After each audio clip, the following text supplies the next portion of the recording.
औज़ुबिल्लाहि मिनश्शैतानिर्रजीम बिस्मिल्लाहिर्रहमानिर्रहीम अस्सलामु अलैकुम वरहमतुल्लाहि वबरकातुहू।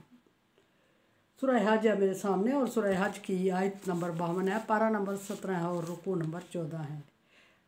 आयत नंबर 51 में अल्लाह तबारक व तआला ने ताला की आयत को कमज़ोर करने वालों की साजिश का जिक्र करते हुए फरमाया कि उनका ठिकाना जहन्नम है। अब देखते हैं कि आयत नंबर 52 में अल्लाह तबारक व तआला क्या किससे मुखातब है और क्या फरमा रहे हैं। आयत नंबर 52 में अल्लाह तबारक व तआला फरमा रहे हैं, वमा अरसलना मिन कब्लिक में रसूल वला नबी सल्लल्लाहु अलैहि वसल्लम से मुखातब है। और नबी सल्लल्लाहु अलैहि वसल्लम से ख़िताब में अल्लाह तबारक व तआला ने पहले नबियों का जिक्र किया मिन जुमला, और यकीनन नबी सल्लल्लाहु अलैहि वसल्लम की तसल्ली और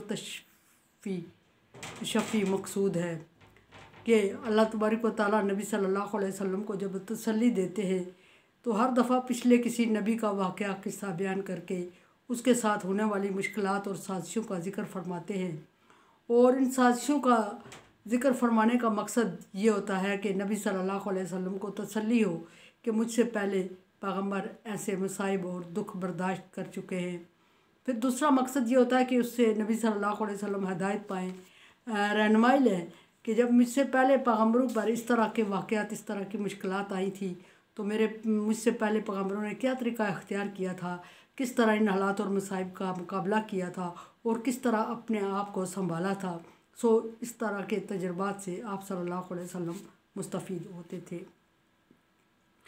फरमाया कि एक अनोखी सी बात यहाँ जिक्र हो रही है, और वमा अरसलना मिन कब्लिका मिन रसूल वला नबी इल्ला, यहाँ से बात इल्ला इज़ा तमन्ना, जब भी किसी रसूल और नबी ने, नबी जब भी किसी रसूल और नबी ने कोई अपनी तरफ से बात करने की कोशिश की तो उसके साथ शैतान मुकाबले में आ गया।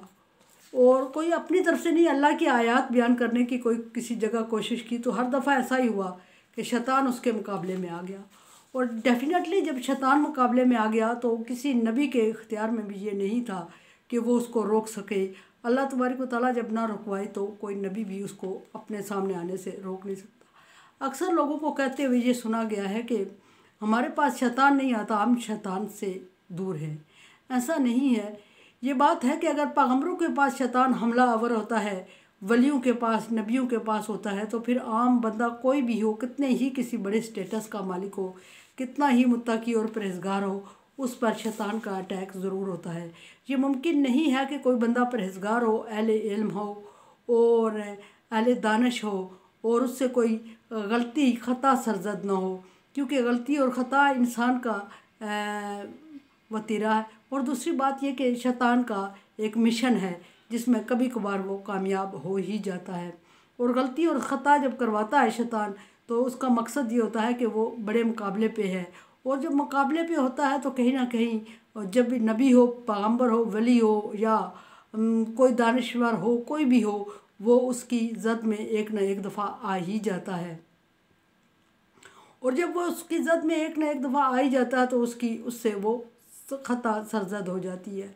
ख़ता तो सरजद हो जाती है और ज़ुबान ज़द आम हो जाती है, इसलिए कि इन लोगों पर जिनसे शैतान बड़े मुकाबले में होता है तो उनसे पर लोगों की भी ज़्यादा नज़र होती है। और पब्लिक, दूसरे लोग हाँ कितनी ही ज़्यादा मिस्टेक करते रहें, उनकी मिस्टेक से इतनी हाईलाइट नहीं होती, लेकिन ये जो ख़ास लोग होते हैं जिन पर दुनिया भी नज़र रखी होती है और अल्लाह तबारक व तआला की भी नज़र होती है, उन पर शैतान की भी नज़र होती है। और फिर शैतान जब उनको गुमराह करता बहकाता है एक लम्हे के लिए ही सही, और फिर वो होश में आ जाते हैं, शैतान के मुकाबले पे डट जाते हैं, कामयाब तो हो ही जाते हैं वो शैतान के मुकाबले में। लेकिन जो बात उनके, जो ख़ता उनसे सरजद हो जाती है वो इस कदर ज़ुबान ज़द आम हो जाती है, इसी तरह शैतान उसको फैला देता है कि वो बहुत अरसे तक असरअंदाज होती रहती है। यही हाल नबी सल्लल्लाहु अलैहि वसल्लम के साथ हुआ। और नबी सल्लल्लाहु अलैहि वसल्लम के लिए मशहूर है कि अल्लाह तबारक व तआला ने फरमाया, युल्का शैतान सुम्मा, जब भी कोई नबी कोई तमन्ना करता है, कोई ख़ास बात पहुँचाना चाहता है तो शैतान अलका शैतान फ़ी उमनिया ही, शैतान अपनी आरज़ुएँ उसमें मिलावट कर देता है और जब शैतान उसमें मिलावट कर देता है तो उसकी ज़बान से बेख्तियार कोई ऐसे जुमले निकल आते हैं जिस पर वो बाद में पशेमान होता है और मुश्किल में पड़ता है, और वो बात ज़बान ज़द-ए-आम होती है और मुशरिकीन कुफ़ार उस मुनकरीन उसको फैलाते हैं और उससे मनचाहा फ़ायदा भी उठाते हैं। इसी तरह यहाँ फरमाया कि फिर अल्लाह तबारक व तआला अपने नबियों को, अपने पैगम्बरों को और अपने मनचाहे बंदों को शैतान के हवाले नहीं करता। एक दफ़ा अगर थोड़ी देर के लिए शैतान कामयाब हो जाता है तो अल्लाह तबारक व तआला फिर उसको शैतान की बात जो उसके मुंह से निकलती है उसको मिटा भी देते हैं, और मिटा देते हैं तो अल्लाह तबारक व तआला अपने हुक्म को फिर खालिस कर देते हैं। फरमाया कि युहकिमुल्लाह आयाते ही, अल्लाह तबारक व तआला अपना आयात का हुक्म जारी करते हैं और अल्लाह तबारक व तआला की आयात गालिब आ जाती हैं और शैतान की कही हुई बात मिट जाती है। वल्लाहु अलीमुन हकीम, अल्लाह जानने वाला और हिकमत वाला है। इस बात से यहाँ क्या मुराद है? मुराद ये है कि जिसकी ज़ुबान से अगर कोई ऐसी बात निकल आती है तो वो परेशान हो जाता है, तो अल्लाह तबारक व तआला तसल्ली देते हुए फरमा रहे हैं कि अल्लाह जानता है कि तुम्हारे राज की, तुम्हारा मकसद क्या था, तुम्हारी नीयत क्या थी। नबी सल्लल्लाहु अलैहि वसल्लम से एक वाक़या मंसूब है कि आप सल्लल्लाहु अलैहि वसल्लम सूरह नजम की आयत बयान फरमा रहे थे, और सूरह नजम की आयत बयान करते हैं लात वल उज़्ज़ा सालिसत उख़रा।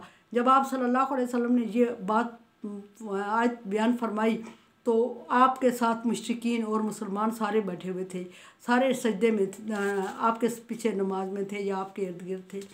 और आप सल्लल्लाहु अलैहि वसल्लम ने जब ये आयत पढ़ी तो आपकी ज़बान पे बेख्तियार ये लफ्ज़ जारी हो गया, गरानिकुल उला, गरानिकुल आला। गरानिकुल आला जब कहा तो ये बुतों के नाम थे, और मुशरिकीन खुश हो गए कि नबी सल्लल्लाहु अलैहि वसल्लम ने हमारे बुत का नाम ले लिया, हमारे बुतों को मान लिया, हमारे मज़हब में लौट आए।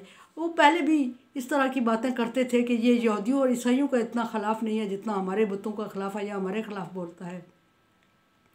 सो जब आप सल्लल्लाहु अलैहि वसल्लम ने सूरह नजम को ख़त्म किया तो आप सजदा आयत सजदा पर आपने सजदा फरमाया तो उस पर मुसलमान आपके साथ सजदे में गिर गए और मुशरिकीन भी गिर गए, और मुशरिकीन ने सजदा कर लिया कि ये हमारे मज़हब में आ गया है और इस गारानी को आला बयान कर दिया है और ये हमारे बुत को सजदा कर रहा है। मुसलमानों ने सजदा किया कि ये हमारा नबी है और हमारे माबूद को सजदा कर रहा है। सो सजदे में सारे मिक्स हो गए तो अल्लाह तबारक व तआला ने एक बात फैल गई और शैतान ने फैला दी कि मोहम्मद सल्लल्लाहु अलैहि वसल्लम कुफ़ार मुशरिकीन के मज़हब पर दोबारा आ गए और उन्होंने गरानीक को सजदा कर लिया। आप सल्लल्लाहु अलैहि वसल्लम परेशान होते हैं, पशेमानी के आलम में ये आयत नाज़िल होती है और अल्लाह तबारक व तआला नबी सल्लल्लाहु अलैहि वसल्लम को तसल्ली देते हुए फरमा रहे हैं कि आपसे पहले नबियों को भी शैतान ने इस तरह वर्गलाने की कोशिश की और उनकी ज़ुबान से बारहा ऐसे अल्फाज निकले, लेकिन अल्लाह तबारक व तआला दिलों के राज जानते हैं और इन अल्फाज को मिटा के अपने असल हुक्म को खालिस करके जारी कर देते हैं। सो आप सल्लल्लाहु अलैहि वसल्लम परेशान ना हो। वो एक वाहिद मौका था जिसमें मुशरिकीन और मुसलमानों ने बेशक वक्त नबी सल्लल्लाहु अलैहि वसल्लम के पीछे सजदा किया और हर एक दूसरे को कह रहा था। मुशरिकीन मुसलमानों से कह रहे थे आपने गारानीक को सजदा किया, मुसलमान मुशरिकीन से कह रहे थे आपने हमारे माबूद को सजदा किया। अल्लाह तबारक व तआला ने इस बात को क्लियर करते हुए फरमाया कि जिसकी जो नीयत थी, जिसने जो नीयत की थी, मुशरिकीन ने अपने माबूदों को सजदा किया, बुतों को, और मुसलमानों ने अपने माबूद को सजदा किया। हर एक का सजदा उसके अपने माबूद के लिए कबूल हुआ। और मेरे चैनल को देखें, समझिए और सब्सक्राइब करें और सदका जारिया में मेरा साथ दें। अल्लाह हाफिज़।